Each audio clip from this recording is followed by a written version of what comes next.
story of ancient Greece begins on the island of Crete, around 2700 BCE, with the rise of the Minoan civilization. Known for their elaborate palaces and sophisticated art, the Minoans laid the groundwork for what would become Greek culture. The Minoans developed a complex writing system called Linear A, which remains undeciphered to this day. They were also skilled seafarers, establishing trade networks across the Mediterranean and developing a powerful thalassocracy. Picture a society so advanced that they had indoor plumbing thousands of years before the rest of Europe. That was the Minoan civilization, the precursor to ancient Greece.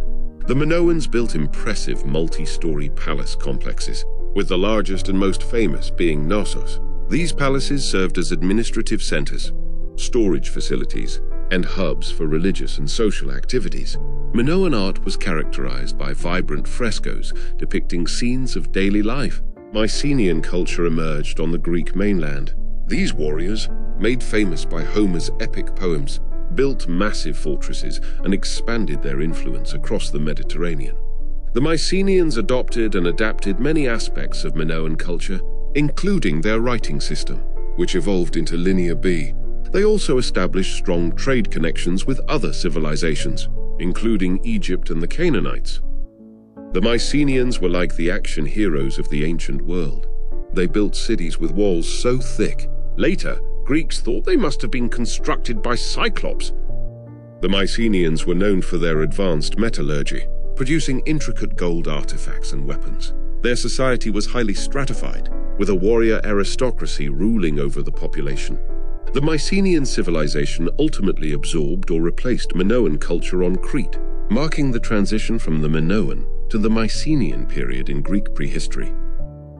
500 years later, around 1100 BCE, the Mycenaean civilization collapsed, leading to the Greek Dark Ages. This period saw a dramatic decline in population, education, and technological advancement. The complex palace-centered society disintegrated, and many settlements were abandoned. The sophisticated Linear B writing system was lost, and Greece entered a non-literate period that lasted for several centuries. Imagine if suddenly all our technology disappeared, and we had to start over. That's what the Greek Dark Ages were like. But from this chaos, something remarkable would emerge. During this time, Greece experienced significant cultural regression. Monumental building projects ceased, and there was a notable decline in pottery quality and metalworking techniques. Long-distance trade networks collapsed, leading to economic isolation. The population became more rural and scattered, with many people adopting a pastoral lifestyle. As Greece emerged from the Dark Ages, a new form of social organization appeared, the polis, or city-state. These independent cities would become the hallmark of Greek civilization. The polis began to develop around the 8th century BCE, coinciding with a population recovery and the reintroduction of writing through the adoption of the Phoenician alphabet. The polis was like a small, independent country. Each had its own government, laws, and even its own gods they particularly liked. It's from these city-states that we get the idea of citizenship and civic duty. The rise of the polis marked a significant shift in Greek society. These city-states were typically centered around an acropolis, a fortified hilltop, and included surrounding agricultural land. Each polis developed its own unique political systems, ranging from oligarchies to democracies. This period also saw the emergence of pan-Hellenic institutions like the Olympic Games and the Delphic Oracle, which helped forge a sense of shared Greek identity despite political fragmentation. Two city-states would come to dominate Greek history: Athens and Sparta. Each represented a different approach to society and government. Athens, located in central Greece, was a maritime power with a strong navy and extensive trade networks. Sparta, situated on the Peloponnesian Peninsula, was more isolated and focused on maintaining a powerful land-based military. Athens and Sparta were like the odd couple of ancient Greece. Athens was all about culture, art, and democracy, while Sparta focused on military might and discipline. In Athens, a new form of government was born: democracy. Though limited by modern standards, it was revolutionary for its time. The Athenian democratic system included the Council of 500, responsible for daily government operations, and the Assembly, where citizens gathered to vote on proposed laws. Citizenship was restricted to free men over 18 years old, excluding women and slaves. Imagine a place where every citizen had a say in government decisions. That was Athens, the birthplace of democracy. Of course, citizen meant free adult males, but it was a start. In contrast, Sparta was ruled by an oligarchy, with 2 hereditary kings and a council of elders called the Gerousia. The Spartan society was highly militaristic, with male citizens undergoing rigorous military training from age 7. Sparta's economy was primarily agricultural, relying on a slave class called helots to work the land. Athens prided itself on its cultural achievements, becoming a center for art, philosophy, and drama. The city hosted annual festivals honoring Dionysus, where playwrights like Aeschylus, Sophocles, and Euripides competed with their tragedies and comedies. Sparta, on the other hand, valued simplicity and martial prowess, discouraging luxury and emphasizing physical fitness and military discipline. These stark differences between Athens and Sparta would eventually lead to conflict, culminating in the Peloponnesian War 431 to 404 BCE, a struggle for dominance over the Greek world. The Persian Wars, starting in 490 BCE, united the Greek city-states against a common enemy. Their victory ushered in a period of confidence and prosperity. The conflict began with the Battle of Marathon, where the Athenians, despite being vastly outnumbered, defeated the Persian forces. This victory boosted Greek morale and demonstrated the effectiveness of their hoplite infantry against the Persian army. The Persian Wars were like Greece's Independence Day moment. Against all odds, they defeated the largest empire in the world, and it changed everything. The war continued with Xerxes' invasion in 480 BCE, which included famous battles such as Thermopylae and Salamis. The Greek victory at the Battle of Salamis was a turning point, leading to the decisive defeat of the Persian land forces at the Battle of Plataea in 479 BCE. This triumph not only secured Greek independence, but also marked a shift in the balance of power in the ancient world. The following period, known as the Golden Age of Athens, saw unprecedented advancements in art, philosophy, and science. Athens emerged as the leader of the Delian League, a coalition of Greek city-states formed to guard against future Persian aggression. This position allowed Athens to accumulate wealth and power, funding its cultural and intellectual renaissance. It was a time when you could walk down the street and bump into Socrates debating ethics, or see a play by Sophocles, or watch the Parthenon being built. That was Athens in its prime.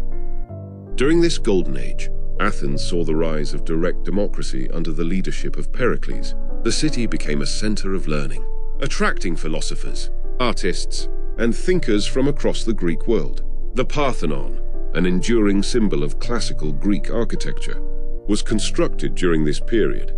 Athenian drama flourished with the works of playwrights like Aeschylus, Sophocles, and Euripides, while philosophers such as Socrates laid the foundations for Western philosophical thought.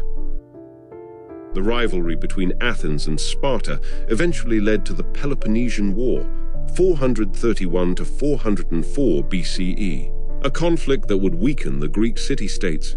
This war was fought in 2 main phases, the Archidamian War and the Decelean War, with a period of uneasy peace between them known as the Peace of Nicias.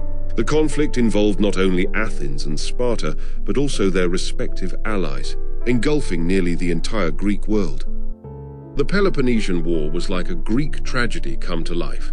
2 great powers, once allies, now locked in a destructive conflict that would ultimately weaken them both. The war was characterized by a clash of strategies. Athens relied on its naval supremacy and defensive tactics, while Sparta leveraged its superior land forces. Key events included the devastating plague in Athens, 430 to 429 BCE, which claimed many lives, including that of the Athenian leader Pericles, and the disastrous Athenian expedition to Sicily. The war ended with Sparta's victory, aided by Persian financial support, culminating in the surrender of Athens in 404 BCE. In the aftermath of the war, a new power rose in the north, Macedonia.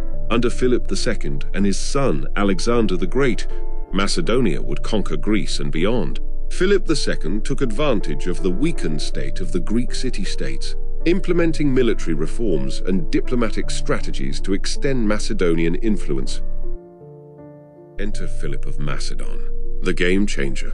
He looked at the squabbling Greek cities and thought, I could run this place better, and that's exactly what he did.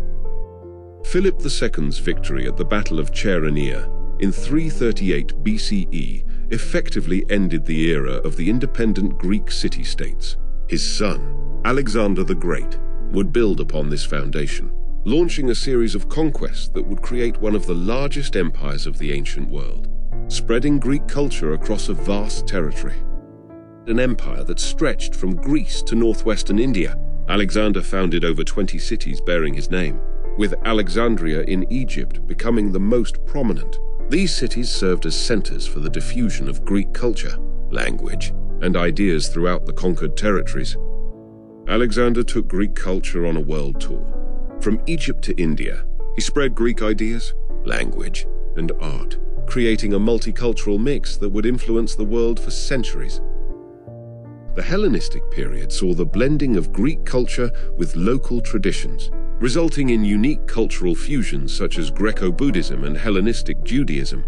Greek became the lingua franca of the region, facilitating trade and cultural exchange. Alexander's policy of intermarriage between Macedonians and Persians, along with his adoption of certain Persian court customs, further promoted cultural integration. But the era of Greek independence was coming to an end. In 146 BCE, Rome conquered Greece, incorporating it into its growing empire. This marked the end of Greek political autonomy, but not the end of Greek cultural influence. The Romans might have conquered Greece, but in many ways, Greek culture conquered Rome. The Romans adopted Greek art, literature, and philosophy, ensuring that Greek ideas would continue to shape the Western world. The Roman pantheon incorporated Greek gods, often simply renaming them. Greek education and rhetoric became essential parts of Roman upper-class life. This Greco-Roman synthesis would go on to form the foundation of Western civilization, ensuring the enduring legacy of Greek culture long after the fall of both classical Greece and Rome.